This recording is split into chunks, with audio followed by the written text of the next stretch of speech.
Avalanche deaths are top of mind this winter as our mix of warm weather and snow leave the backcountry dangerous for Colorado skiers. This ski season, we are seeing increased danger as more people have died so far this winter compared to all of last ski season.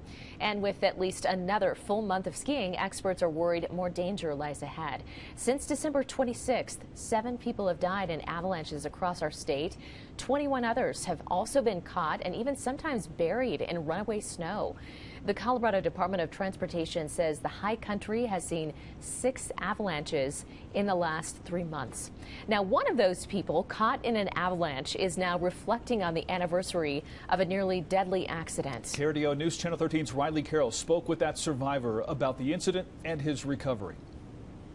Mint Hank was an avid skier and a lover of the mountain, and he still is, though his outlook on the sport looks a lot different now. Once the avalanche hit me and I went into the snow, I certainly thought this could well be the end. February 26th, 2022, an average day for Mint Hank. The snow was fresh in the La Plata Mountains west of Durango, and the mountain was primed for skiing. I've spent a lot of time in avalanche terrain trying to mitigate risk.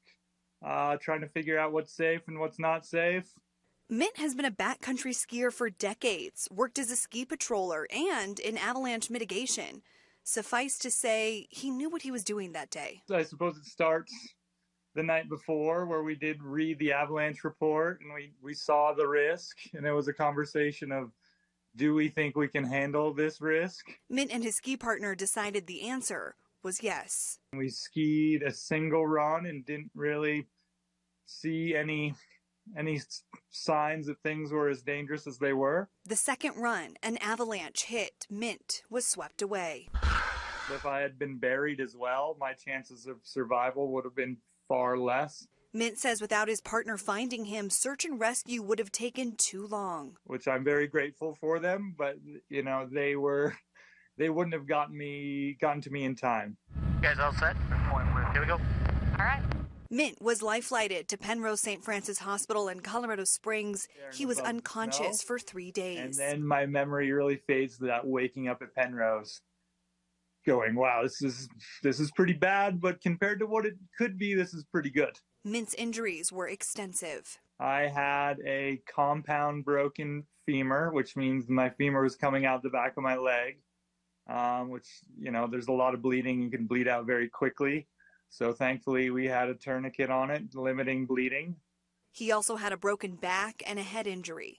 Very grateful for doctors and helicopters. Today, Mint is recovering nicely. Physically, he's slowly but steadily progressing. Mentally, he's okay too. I didn't take as much as the psychological toll as my wife took.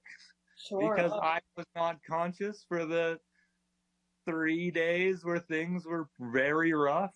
Despite the accident, he's looking forward to his next big adventure. But I still have dreams of skiing powder in the backcountry. I don't know what that experience will be like when I'm at the top of that run looking down it and I go, all right, now I go. But like I said, for me, I feel both physically and mentally ready for it. And I won't know until I'm there. Mint's big takeaway. The things that really saved me were A, my helmet. B, my airbag. Miss out on a day of fresh powder in exchange for a lifetime of days on the mountain. Hey, you know what? Maybe you give it a few days. Maybe you miss out on a day of pretty great skiing. But maybe you're going to gain some days because of it. Mint says he's incredibly grateful for the doctors at the hospital that day and since then who have helped. He's also grateful for his ski partner and his family. His 2 children and wife are his main priority, and he tells me he looks forward to sharing his passion for the slopes with them sometime in the future. In the studio, Riley Carroll, KRDO News Channel 13.